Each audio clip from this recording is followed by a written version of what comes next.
Começa agora o Link CNJ, o programa que aproxima você do Judiciário brasileiro. Seguimos com a reexibição de temas importantes que movimentaram o Judiciário em 2019. Durante o ano, o Conselho Nacional de Justiça fez várias parcerias que beneficiaram diretamente a vida dos cidadãos. E o programa vai mostrar também a força de trabalho entre o Conselho e a Unicef contra a violência, o abandono e os maus tratos de crianças e adolescentes. E ainda, a parceria que altera a grade curricular dos cursos de direito de todo o país. A ressocialização de presos é um assunto que está sempre em pauta no CNJ. Veja agora uma das parcerias realizadas pelo órgão que possibilita uma perspectiva de vida para os detentos que saem da prisão. Este é o Centro de Recuperação Feminino, uma unidade penitenciária do município de Ananindeua, no Pará.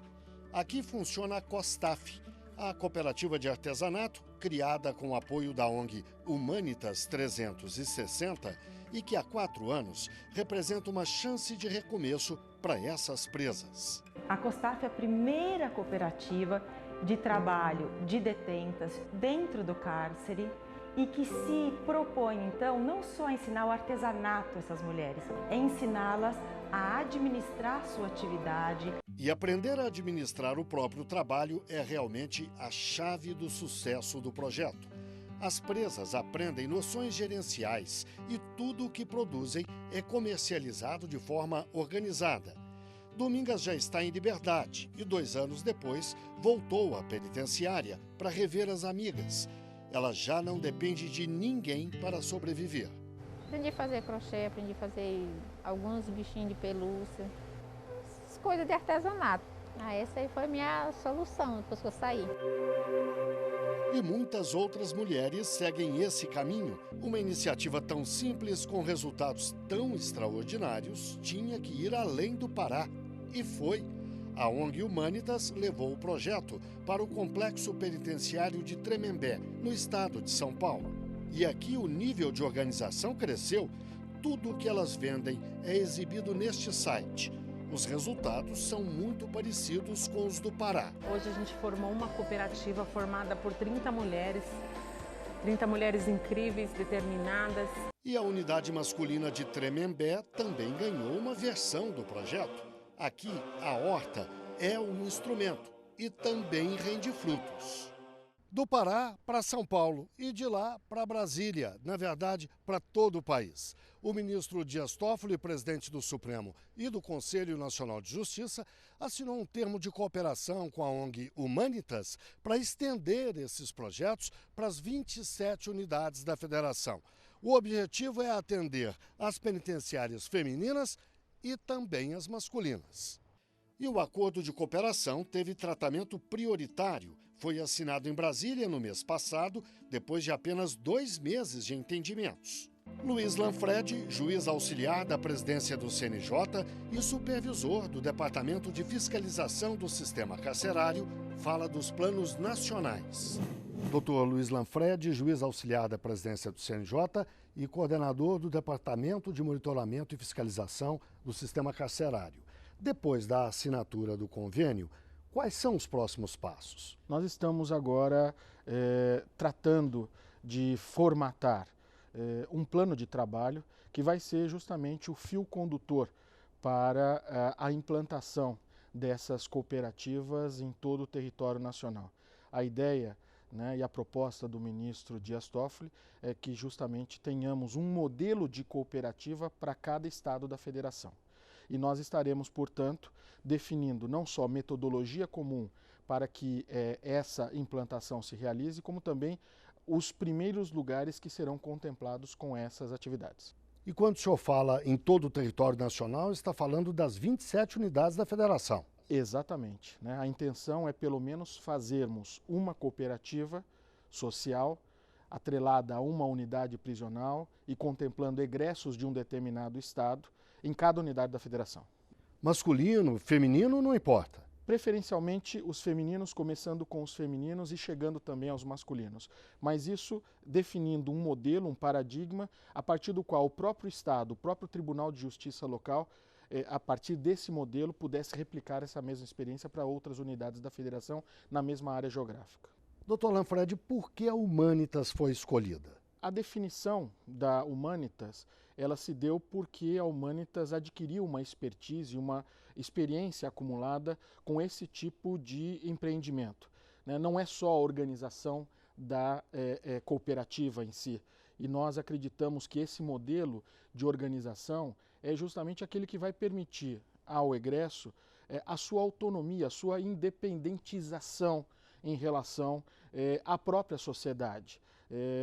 Com isso, vamos dar um basta a essa situação em que o egresso ele fica à mercê do surgimento ou da criação de oportunidades pelo Estado, dependente, portanto, do Estado, né? Com esta metodologia, nós vamos poder permitir que esta pessoa aprenda um ofício e ela cuide do seu próprio negócio. Ao que nós estaremos atrelando também uma série de ações cívico-empreendedoras que vão permitir justamente a autonomia dessa pessoa em relação à sociedade.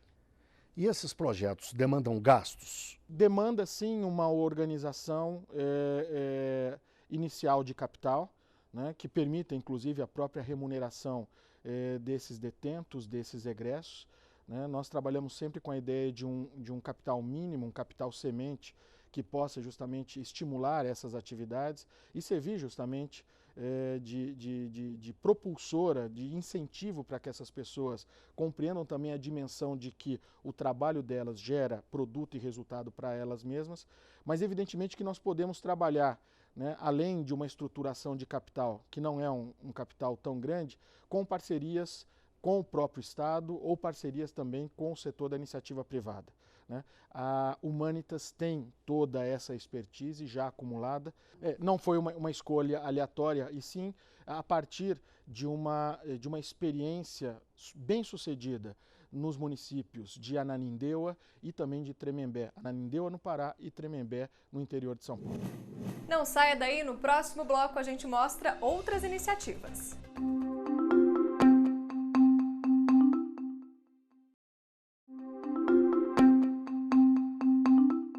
Violência sexual, maus tratos e abandono de crianças e adolescentes. Essas três frentes ganharam maior efetividade depois da assinatura do termo de cooperação entre o CNJ e o Fundo das Nações Unidas para a Infância, o UNICEF. No Brasil, o combate à violência sexual contra crianças e adolescentes é insuficiente porque faltam programas de prevenção.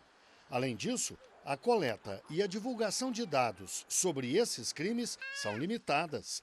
As conclusões são de um estudo internacional divulgado neste mês pela revista The Economist, com o apoio da ONG Childhood. Mesmo limitados, os dados preocupam. O último levantamento do Ministério da Saúde indica que esse tipo de violência no país cresceu 83% de 2011 para 2017. Foram 184 mil casos, mais de 30 mil por ano. E este é um drama antigo que às vezes termina no pior. Foi o caso da menina Araceli, de apenas 8 anos. Ela foi sequestrada, abusada e morta, um crime de grande repercussão nacional, há 5 décadas no Espírito Santo. Apesar das provas e da condenação em primeiro julgamento, os suspeitos recorreram e acabaram inocentados. A tragédia aconteceu no dia 18 de maio de 1973 e a data inspirou a criação do Dia Nacional de Combate ao Abuso e à Exploração Sexual de Crianças e Adolescentes.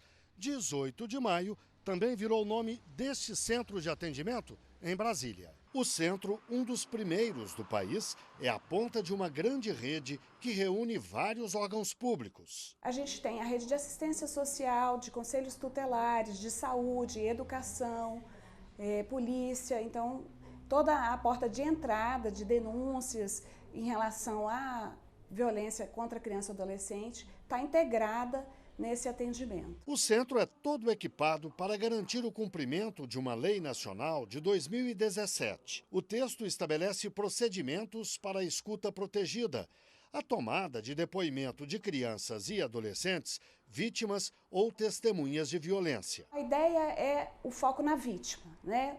Ter um ambiente acolhedor e de proteção realmente. E os centros integrados, eles são pensados para que você não faça a revitimização dessas vítimas. Como acontece a revitimização? Quando você faz com que a criança ou adolescente tenha que repetir a narrativa daquele episódio em diversos ambientes onde ela é atendida. A escuta é feita nesta sala e é toda gravada para evitar uma futura repetição. A Lei da Escuta Protegida tem o apoio do Unicef, o Fundo das Nações Unidas para a Infância. O órgão da ONU assinou um termo de cooperação técnica com o Conselho Nacional de Justiça para espalhar essa experiência pelo país. A cooperação também prevê a troca de experiências e de pesquisas para orientar políticas públicas que modernizem as rotinas do Poder Judiciário. O trabalho se estende a 3 frentes. Pode ser abuso sexual, pode ser maus tratos, pode ser abandono. Então, é tentar fazer um planejamento conjunto para fortalecer justamente essas medidas e ter um ambiente que seja muito mais protetivo para as crianças. O CNJ e a OAB foram os responsáveis por sugerir ao Ministério da Educação que instituições de ensino superior incluam nas grades curriculares dos cursos de direito os temas conciliação, mediação e arbitragem. Entenda a nova regra. O Brasil tem quase 900 mil estudantes de direito distribuídos por mais de 1.300 faculdades.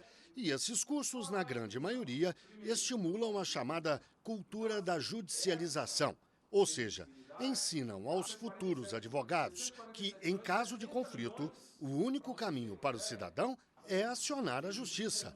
As soluções negociadas, a conciliação, a mediação e a arbitragem, são praticamente esquecidas. O que a gente tem que entender, o que os alunos têm que entender, é que a judicialização de conflitos não é a única forma de você conseguir obter uma solução justa, entende? Então, para mim, com certeza, é muito válido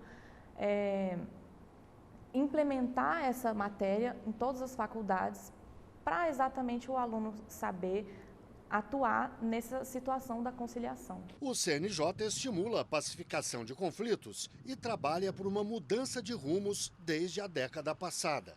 E, ao lado da OAB, foi o responsável por sugerir ao Ministério da Educação a Portaria 1351 do ano passado. A medida torna obrigatórias as disciplinas sobre conciliação, mediação e arbitragem nos cursos de direito de todo o país a partir deste ano. Um dos principais objetivos é reduzir o número de processos e deixar o Poder Judiciário livre para agir nos casos mais complexos. Um processo desse, que estaria tramitando dentro do Poder Judiciário, ele levaria, claro, tendo em vista a forma procedimental de prestação de assistência jurisdicional do Estado, ele levaria 1 ano, 2 anos para ser dada uma decisão final. Na mediação e arbitragem, a lei permitindo que as partes possam escolher a forma de andamento dos procedimentos, isso pode ser resolvido em 3 meses, em 5 meses, em 4 meses. As escolas de direito terão 2 anos para se adaptar à portaria do MEC. Esta faculdade de Brasília é uma das pioneiras desta mudança. Oferece as disciplinas de conciliação, mediação e arbitragem há 5 anos. E os alunos que já cursaram as matérias mostram que aprenderam a lição. Você está aprendendo uma nova técnica, uma nova forma de mediar conflitos, né? Então, você desafoga o judiciário, que hoje não é novidade para ninguém que está bem afogado em processo, e você consegue resolver uma situação com o tribunal de arbitragem, de forma bem mais eficiente. O Link CNJ fica por aqui. Na semana que vem a gente volta na quinta-feira, às 9h30 da noite, com assuntos que foram relevantes ao longo do ano de 2019. Eu espero você!